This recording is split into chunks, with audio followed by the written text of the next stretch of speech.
Hello, everyone. It is your favorite healthcare provider turned entrepreneur, Courtney Herring here. So, again, I am so thankful for all of you watching. I am on several different platforms. Go ahead and put any comments in the chat. As I'm talking, I will go after, obviously the live. And if you have any questions, I will try to answer them as well during the live. So go to yougrowhealthcare.com. I do have a webinar this week, and I really hope that all of you attend. So today, what we're going to talk about is why do you want a private practice?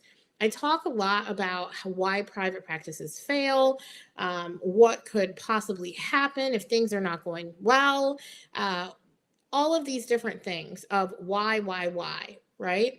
But the real reason why is, why do you want to create a private practice? So I have, a couple things that I kind of want to go over for those of you who are thinking or on the fence of actually creating a private practice. So I have a private practice. It is called Atlanta Telehealth, and I serve our nation's veterans. And as I say every single time I go live, I am proud to serve our nation's veterans because they have served us. So then I feel as though I need to serve them, right, in some type of way or capacity, because I have freedom, right, because of all of our service members.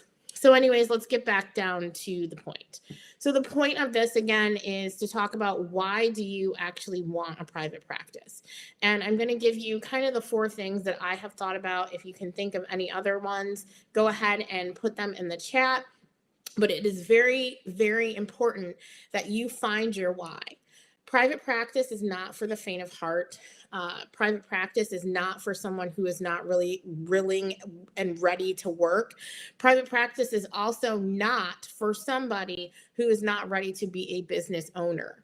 Again, I repeat this all the time. Healthcare providers are people that already know how to, help people, how to stitch them back up, put them back together. We know that you can do this, but why do you want to have your own private practice? So I can tell you some of the reasons that I have come up with. And again, if you would like to share in the comments, go ahead and do that as well. So number one, it's because you want to help people, right? I became a social worker because I wanted to help people. I grew up in a family that did a lot of different, maybe charity events. My father was in the Rotary. My mother actually was an LCSW. She still is. She is in her 70s, but she was a school social worker. She absolutely loved the field, and I loved it too, and still love it, because I wanted to help people. I wanted to have people understand really what is the meaning of life, right? So I did work with, mental health, providers. I also worked with obviously patients that had some really, really difficulty. One of my specialties was working in crisis. I was very, very good at crisis. I was very good with grief, suicidal ideation, audio and visual hallucinations. I was very good with that population. But one of the reasons why I have my own private practice is literally because I want to help people. And in business, that is the biggest thing, right?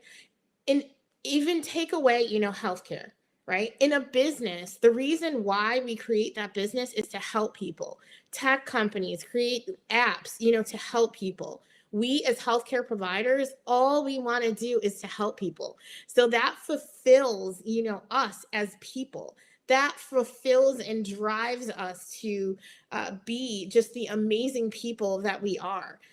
People that are healthcare providers, we empathize with other people, we sympathize with other people, we are able to feel what is going on, just in society and in our community. And whether you're a medical doctor, a nurse practitioner, an LCSW, or someone who wants to create even an assisted living or whatever, the point of you creating your business is to help people. And there's no better way to do that than to do it and create your own private practice. So that is definitely number one for me.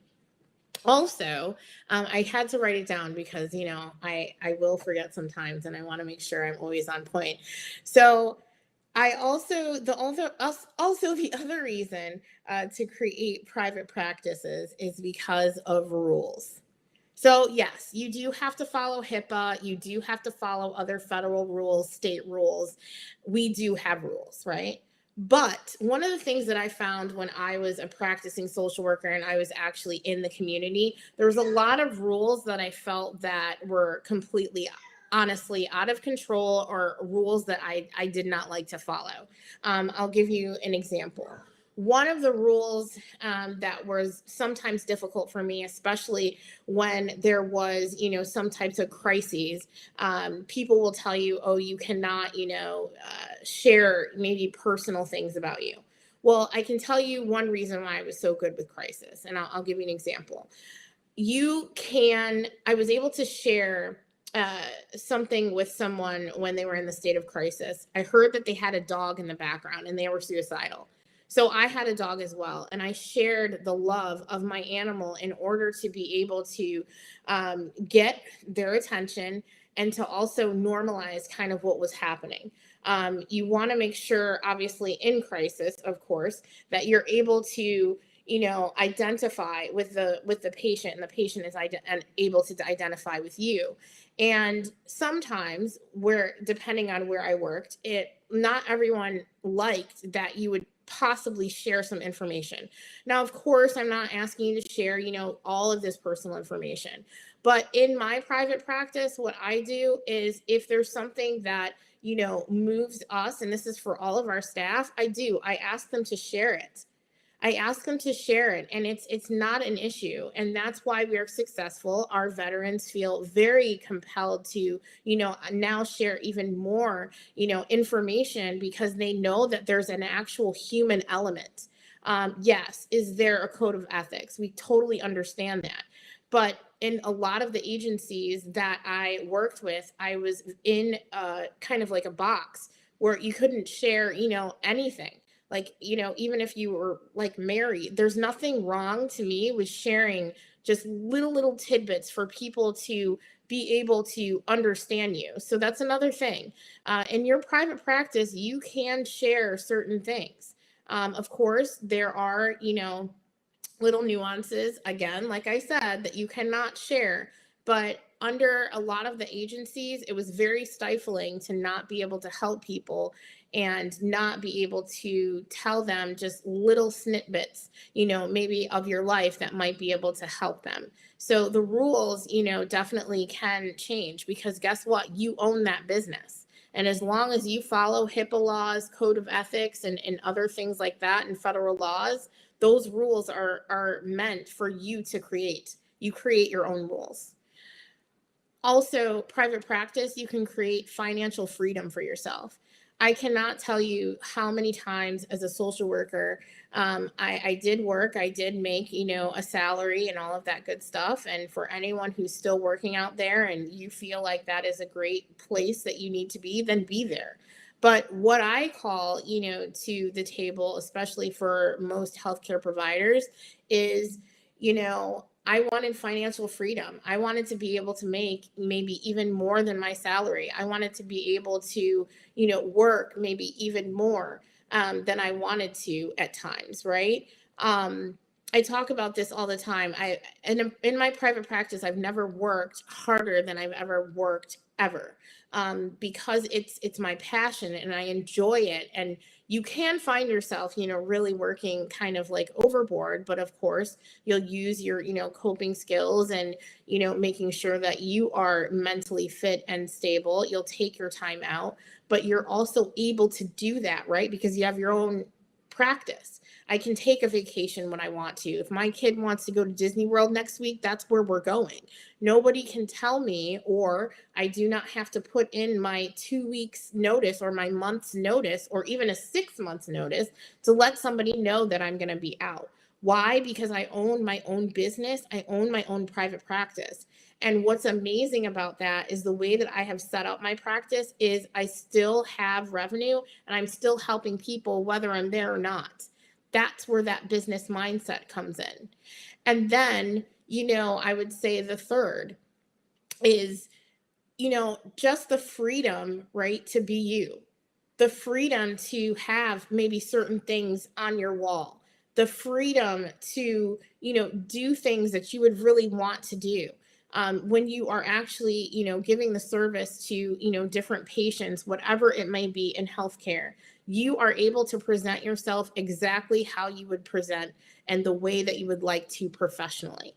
Um, Again, private practice is not for everyone, but I will tell you that there are some really great reasons of why, you should create one. New York State, for nurse practitioners, they just got their independence, right, to be able to work independently. So again, I want to congratulate all of you, and I want to ask you a question. Are you going to create your own private practice? Again, private practice is not for everybody. I'm not saying that everyone get out of the hospital and don't work here. That's not what I'm saying. But if you are one of those people, like you are, like me, who wants to be free, who wants to put their mental health first, who wants to not only help other families, but also have a family of their own, I think it's very important to look at how can you do that and still actually help other people. It's so important to be able to do that, just even in this world. And as healthcare providers, people that want to help people, it is super, super important to be able to do so.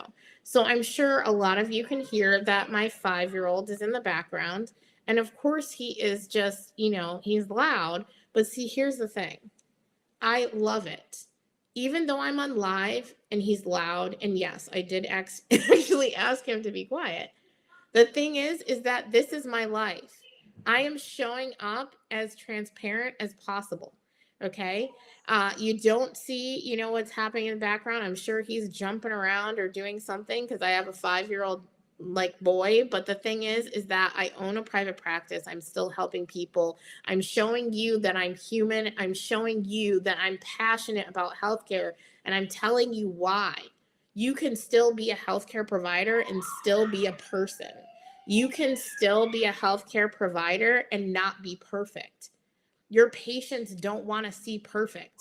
Your patients don't want to know each and every single policy known to man. That's for you to know, right? But there are reasons why you should have your own private practice. And let's kind of go through those, whys. So, number one, it's to help people. I know that that's why you even got into the field. It's to help people. We love people so much, and I know that you do because I have my own healthcare providers and I love them for it. Then number two is financial freedom. You can have financial freedom in a private practice, okay? Then also actual freedom. I can take my kid to Disney World if I want to because I own my own business, but it is still, right, a healthcare business. And then, um, you know, again, you can help more people, help as many people, as you possibly want. I just can't even, describe how much happiness I have every Tuesday when I help a veteran.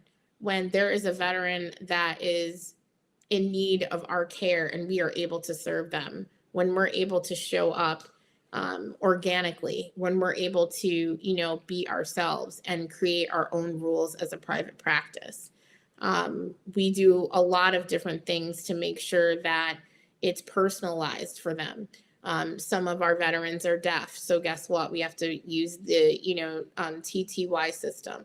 Some of them speak a different language, so we have different people that, interpreter services. Some of them want phone calls and text messages. Well, guess what? I can do that. But I couldn't do that all the time at an agency because not everybody wanted to do that. And that might not have been what the agency wanted to do, or they said they didn't have the time or they didn't have the resources. Well, I will tell you this, I do. And I know that you do too. And the point of creating a private practice, number one, is to help people. And that's one reason why I've created businesses and why I want all of you to be able to do that too. So go to yougrowhealthcare.com, sign up for my webinar. I have one every week. And I truly hope to see you there, because what I want for you is for you to go from a healthcare provider to a healthcare entrepreneur, because that is the way that you're going to succeed. But the only way that you will succeed is if you understand truly what is business and what does it mean to be a business owner. Because once you go into that private practice realm, it's not just about you. It's about your employees, it's about your patients, it's about yourself, and it's also about your family. In no way, shape, or form should any job or should any business consume you to the point where you lose sight of what you actually came to basically create, right? And that is what I always like to assist people with. I do know that when I speak to some medical doctors, they'll talk about, gosh, I'm used to not sleeping 48 hours. I'm used to not doing that. Well, I can tell you right now, that's not normal. And it might be normal in healthcare, but I think that that might be something that we need to change. I understand there are surgeons. I understand there are emergencies. So I'm not talking about those people, but I am talking about people that do, the primary care, different things like that that are not emergent. You should be able to sleep and you should be able to have autonomy. You should be able to have family time. And if you don't and you already own your own private practice, there's something wrong, because that's not business. Business is about freedom. And that's what I have created for myself. So again, go ahead and go to yougrowhealthcare.com and learn how to not only be a healthcare provider, but also a business owner. So I hope to see you there. And again, have a great day and keep your mind on healthcare. All right, bye.